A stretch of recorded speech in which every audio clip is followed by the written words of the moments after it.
산재 신청에도 소멸시효가 있다는 거 혹시 아십니까? 내가 산재가 되더라도 법에서 정한 기한이 끝나면 보상금은 안타깝지만 사라집니다. 나의 보상금을 지키고 나의 인생을 지키기 위해서 지금부터 5분만 집중해 주십시오. 산재 신청의 골든타임을 알려드리겠습니다. 안녕하세요, 노무사님. 산재 보험에도 신청 기한이 있다는 사실을 모르시는 분들이 많을 것 같은데요. 만약 기한이 이미 지나버렸다면 그 이후에는 보상 신청을 할 수가 없는 건가요? 좋은 질문이십니다. 권리 위에 잠자는 자 보호하지 않는다라는 말이 있습니다. 소멸시효에 관한 얘기인데요. 산재는 국가보험이니까 언제든지 신청할 수 있는 거 아니야? 라고 생각하시는 분들이 많아요. 그런데 실제로 그렇지 않고 일정 시간의 법정 기한이 도가하게 되면은 내 권리가 아무리 살아있어도 행사할 수 없게 됩니다. 산재보험에서는 이를 소멸시효 제도라고 합니다. 산재보험은 보상 유형이 여러 가지로 나뉘잖아요. 이 보상 유형별로 청구할 수 있는 기한에도 차이가 있는지 궁금합니다. 보상금의 성격에 따라서 소멸시효를 달리 정하고 있습니다. 두 가지가 있는데요. 첫 번째는 3년, 두 번째는 5년의 기간이 있습니다. 일단 첫 번째 3년에 대한 보상금은 치료비, 즉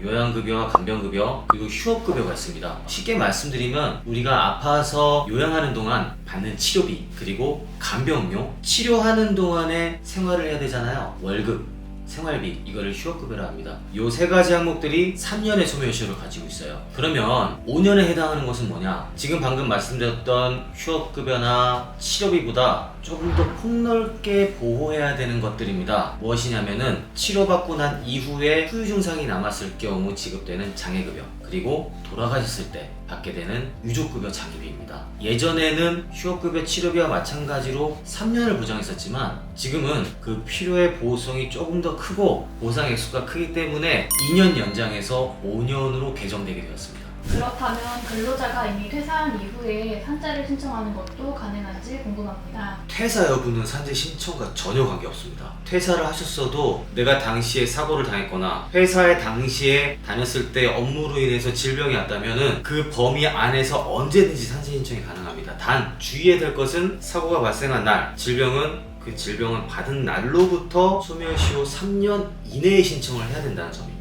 그렇다면 중요한 부분이 3년, 5년의 소멸시효가 어느 시점부터 기산되는지일 것 같은데요. 산재보험 급여별로 소멸시효의 기산점은 어떻게 판단해야 할까요? 자, 그러면 말씀하신 기산점이 일단 무슨 말인지 쉽게 설명을 해드릴게요. 기산점이라는 거는 소멸시효를 계산하기 위해서 그 시작이 되는 시점을 얘기하는 겁니다. 그러면 만약에 내가 당한 산재가 사고가 있을 수도 있고 질병이 있을 수도 있잖아요. 만약 사고라면 즉 골절이나 낙상이 당했다고 쳐보죠. 그러면 그 골절이나 낙상을 당한 날, 그 날이 소멸시효의 기산점이 되는 것이고, 질병의 경우에는 예를 들어서 내가 뇌출혈에 걸렸다. 그러면 그 뇌출혈이 걸린 날입니다. 그 걸린 날로부터 소멸시효를 기산하는 건데 그 날이 바로 질병의 진단을 받는 날이 기산점이 되는 것입니다. 사고냐 질병이냐에 따라서 기산점을 산정하는 방식이 다른데요. 조금 더 들어가서 살펴보면은 사고를 당한 날이기 때문에 매우 쉽습니다. 반면에 질병은 언제부터 기산점일까 궁금해하시는 분들이 있을 거예요. 예를 들면은 내가 허리가 아파서 병원을 갔다고 쳐보죠. 병원에서 의사 선생님이 진단을 봅니다. 그리고 나서 의사 선생님이 이렇게 말씀하십니다. MRI를 찍고 2주 뒤에 한번 정확히 보시죠 라고요. 그러면 여러분들은 2주 뒤에 MRI 결과를 보고 의사가 말씀하실 겁니다. 그 2주 뒤에 바로 MRI 결과상에 허리 디스크라는 진단이 나왔어요. 그러면 기산점이 언제일까요? MRI를 찍은 날일까요? 아니면 의사 선생님이 검사 결과지를 보고 허리 디스크 진단이 맞습니다 라고 말씀하신 날일까요? 정답은 최초로 그 진단을 하기 위해서 행해졌던 의료행위가 언제냐, 그때를 최초의 기산일로 삼습니다. 여기서는 바로 MRI를 찍은 날을 기산점으로 보고 그때부터 3년 동안의 시계가 흘러가는 겁니다.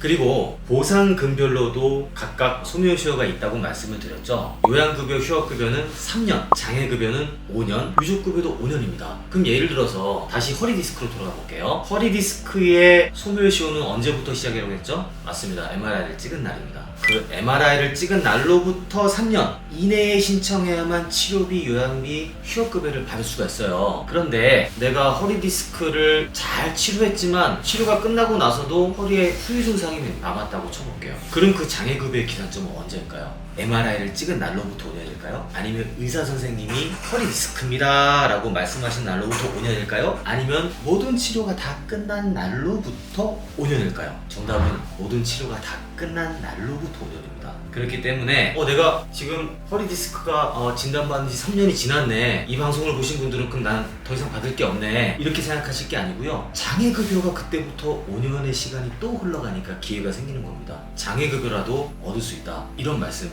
거죠. 유족급여도 마찬가지입니다. 허리 디스크로 돌아가실 리는 없지만 좀 과장해서 말씀드려 볼게요. 허리 디스크로 장애급여를 받았어요. 그리고 한 5년 일하다가 허리 때문에 돌아가셨다고 쳐보죠. 좀 과장된 얘기지만. 그러면 유족급여는 언제부터 기산점일까요? 자, 첫 번째 MRI 찍은 날, 두 번째 의사 선생님이 진단 내린 날, 세 번째 모든 치료가 다 끝난 날, 네 번째 장애급여 받은 날, 다섯 번째 사망한 날. 좀 헷갈리죠?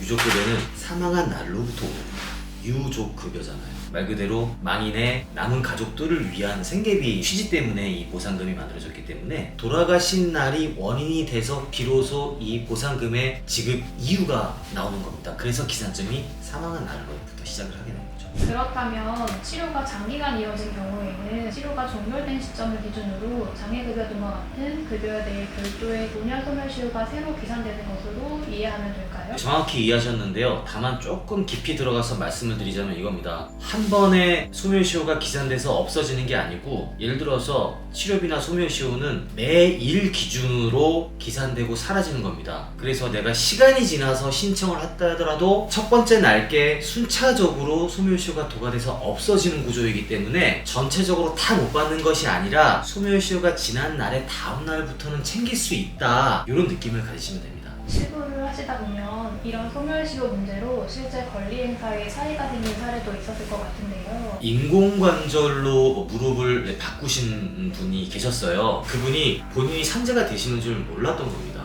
그래서 뒤늦게 저희를 찾아오셨는데, 알고 보니까 이분이 내가 무릎 수술한 날이 이제 곧 3년이 되니까 지나기 전에 빨리 신청해달라고 말씀을 하시는 거예요. 그런데 알고 보니까 무릎을 관절염으로 진단받은 날은 수술보다 3개월 더 과거의 일이었던 거예요. 아까 기산점이 언제부터라고 했죠? 질병의 기산점은 수술일이 아니고 의사 선생님이 진단하신 말씀이 아니고 언제라고요? MRI 찍은 날이에요. 그날이 3개월 전이었던 거예요. 그러고 보니까 이분은 3년이 지났던 겁니다. 다만 이분은 휴업급여 치료비는 놓치셨겠지만 뭐가 있죠? 장애급여가 있습니다. 이분이 치료가 끝나신 지는 1년밖에 안 됐거든요. 아직 장애급여 소멸시효는 4년이나 더 남았던 겁니다. 그래서 저는 그분한테 이렇게 말씀드렸어요.